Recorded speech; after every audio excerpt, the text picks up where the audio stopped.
Salut tout le monde, bienvenue sur Fred Reason. Donc cette semaine, je vais vous faire un petit tutoriel qui est en fait un tips sur le one minus. Donc vous allez me dire pourquoi le one minus. Ben en fait le truc c'est que le one minus, on a tendance en fait à mal l'interpréter. Et donc je vais vous montrer en fait pourquoi en fait on l'interprète mal et à quoi il correspond exactement. Donc avant de commencer le petit tutoriel, juste une petite parenthèse. Donc une petite parenthèse pour remercier donc l'équipe de Nous fâchons pas, la team SSD donc. Et donc pour les remercier parce qu'ils ont envoyé un petit message sur Twitter pour, euh, pour parler un peu de ma chaîne. Et donc voilà, je le remercie pour le petit message. Et donc merci et bienvenue à tous les abonnés donc, qui ont rejoint la chaîne récemment. Et donc voilà. Donc pour le one minus. Donc le one minus qui est ce node. Alors pour la chaîne Nous fâchons pas, je mettrai le lien de la chaîne en description de la vidéo. Et donc voilà. Alors on revient au tuto. Donc le one minus, donc ce node là, on a tendance donc à croire qu'il inverse les valeurs. C'est-à-dire que on a tendance à croire qu'il va inverser une valeur, donc du genre 1 devient moins 1 quand on l'applique. En fait, c'est pas ça que ça fait. On dit qu'en fait, le one minus inverse, parce que lorsque vous prenez par exemple une texture, alors je vais pas prendre une texture, je vais prendre carrément un truc qui a déjà ici, linéaire gradient. Hein. Alors, lorsque vous faites clic droit et vous faites Preview, Start Preview Node, voilà, vous avez donc la preview de votre node. Donc, vous voyez, vous avez un dégradé qui part du noir au blanc.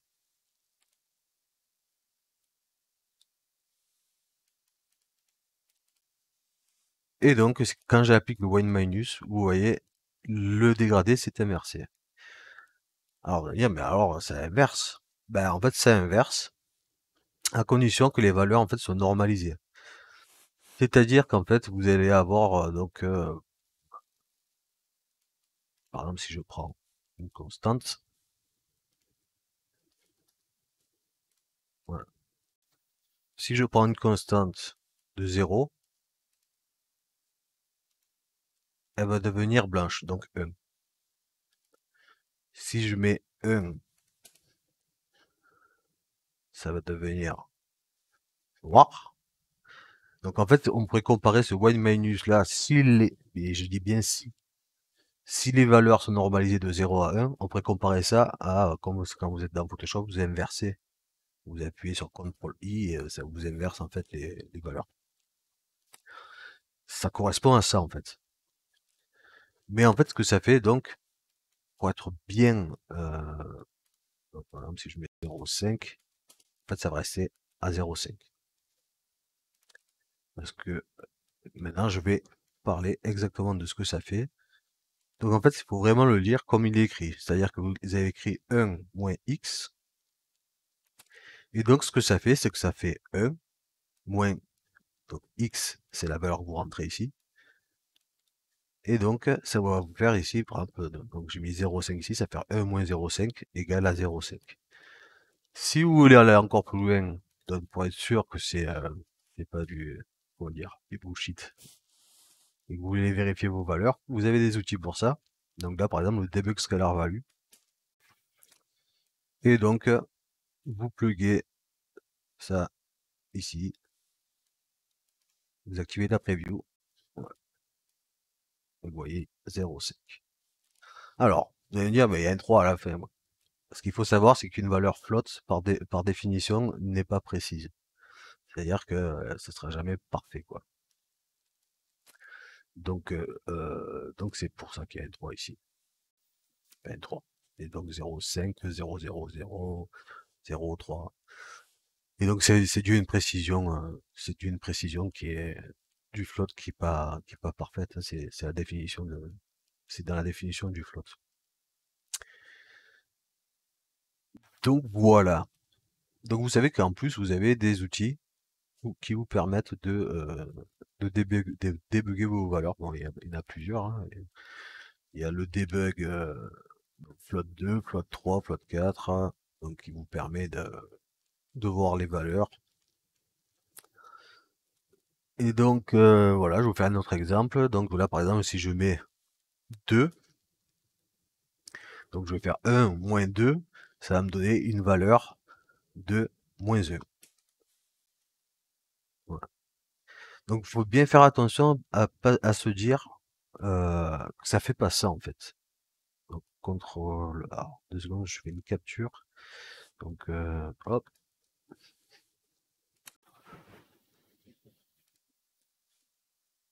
là, donc faut bien faire attention à se dire que ça fait pas, voilà, si quand vous pluguez donc le 2 à -1 là, donc à y minus, ça fait pas ça, là. Et ça transforme pas votre 2 en -2. Voilà. Faut être, voilà, faut se dire que ça fait pas ça du tout. Et donc, si je prends un autre exemple, je vais fermer. Donc, je vais dire, je prends un vecteur. Quand je vous disais, en fait, ça faisait pareil que Photoshop. Quand vous faites la fonction inversée, CTRL-I. Donc, ça fait exactement ça, en fait. C'est que je prends une valeur donc, qui est normalisée, couleur, avec trois vecteurs.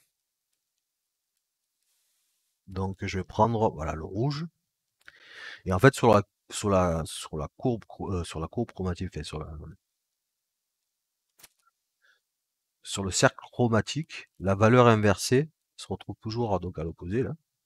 Donc si ça je l'inverse, ça va me donner la couleur bleue. Donc si je l'inverse avec le white minus. Et si je vais plugger ça dans l'émissive, ça, je stoppe. Voilà. Et vous avez donc la couleur inverse de la courbe chromatique, quoi. Donc si je mets ça là, et ça vient chercher tout le temps la couleur à l'opposé, quoi. Donc ça fait vraiment ce que fait Photoshop. Ça fait vraiment ce que fait Photoshop en fait. Number of digit. Alors, là par exemple, je marque 3.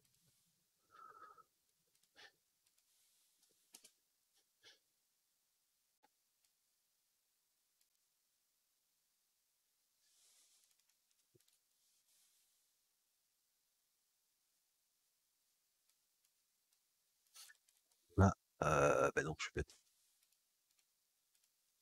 debug 3. Donc je mets un vecteur. Voilà. Donc là, par exemple, si je mets une valeur qui est de 0, 5, voilà, 0, 0, 5, 1, quand je l'inverse,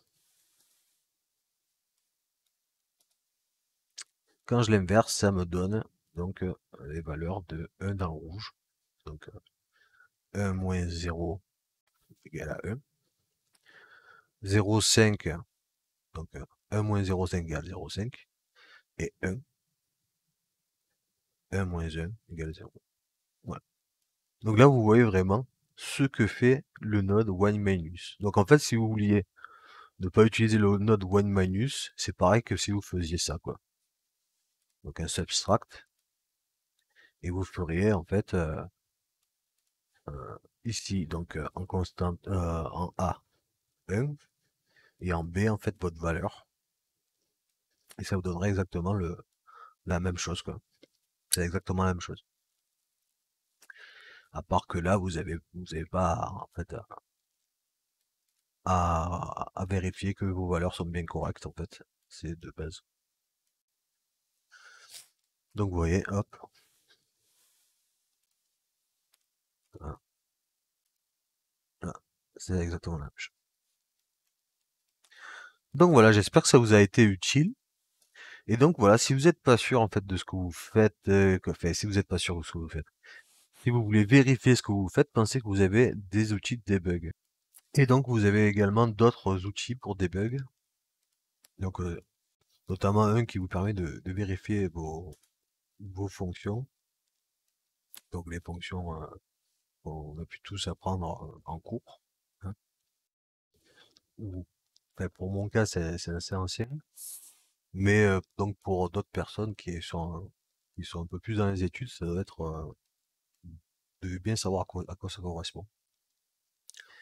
Et donc là, par exemple, si je veux débugger une anime de texture,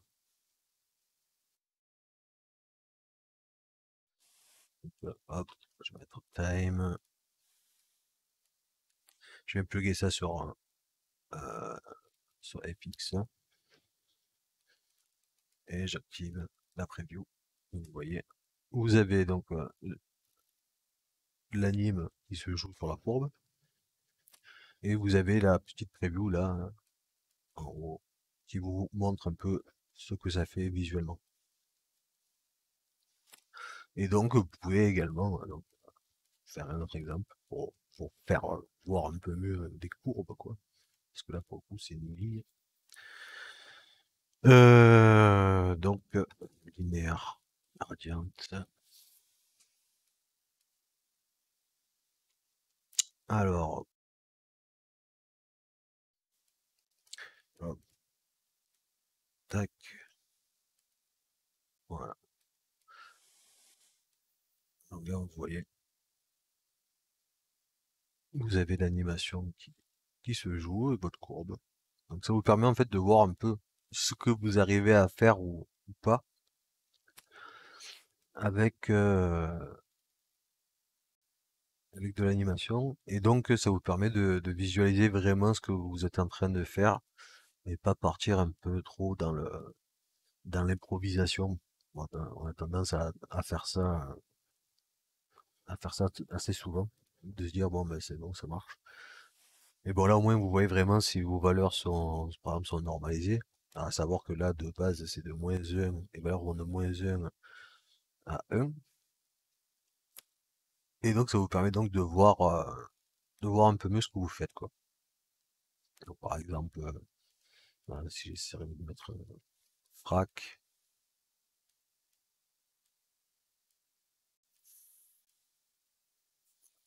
vous voyez, ça vous visualisez mieux ce que fait un frac par exemple. Et pareil si vous mettez avec boss, c'est des exemples, hein. Donc vous voyez un peu mieux, voilà, si vous avez envie de tester un peu, de voir ce que font telle ou telle fonction mathématique. Euh, voilà, vous pouvez voir rapidement à quoi correspondent en fait ces fonctions mathématiques.